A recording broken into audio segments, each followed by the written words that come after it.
এই যে দেখুন, আমি মাটিতে লাগিয়েছিলাম 10%-এর মধ্যে শুধু 3-4%ই হয়েছে। দেখেন, এটাতে তাও একটু হয়েছে, এটাতে কিছুই হয়নি। আর আমি যে টবের মধ্যে লাগিয়েছিলাম, এগুলো দেখুন, পুরো টবের মধ্যে কিছুই বেরিয়েছিল না, বেরিয়েছিল মানে টিকেনি, দেখেন শুকিয়ে গেছে। আর এই কটা গাছে টিকেছে 3-4টা। সেটার জন্য ভাবলাম মাটিতে লাগালে তো কিছুই হয় না, একবার জলেও লাগিয়ে দেখি।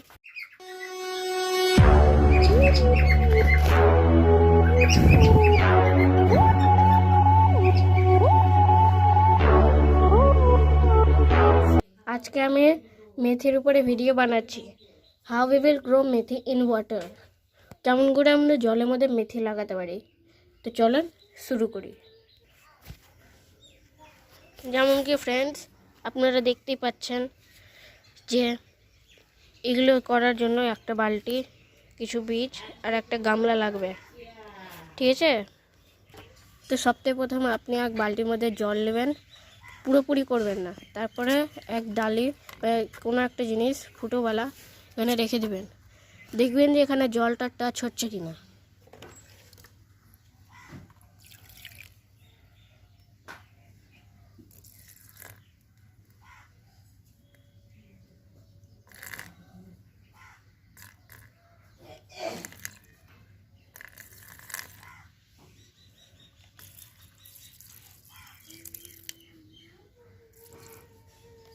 যেমন কি ফ্রেন্ডস দেখছেন জল উপরে আছে, তার মানে জল টাচ হয়ে গেছে, একটু কমাতে হবে।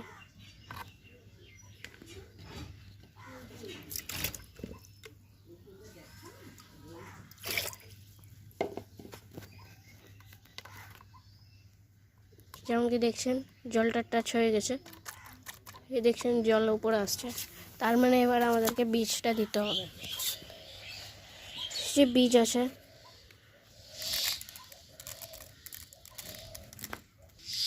এরকম করে আমরা দিব।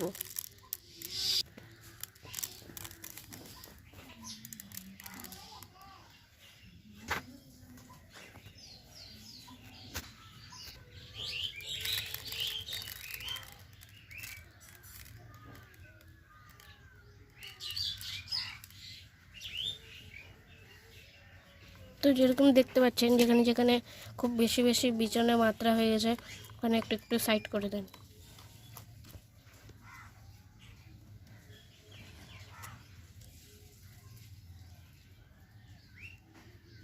দেখছেন জলটা টাচ হয়ে আছে, যেই আমি টিপবো দেখুন জলটা উপরে আসছে। দেখুন,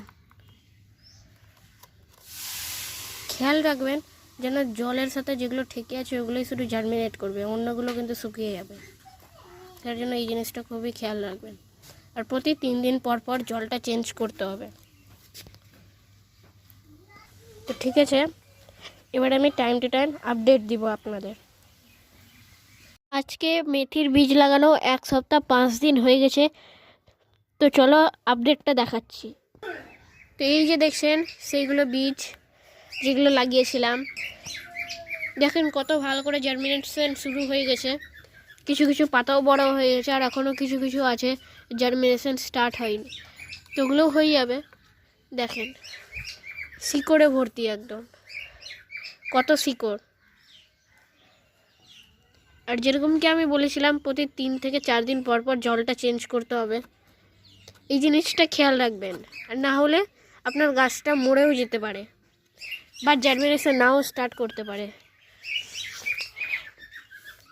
তো ঠিক আছে ফ্রেন্ডস, এখানে আমি ভিডিওটা শেষ করলাম।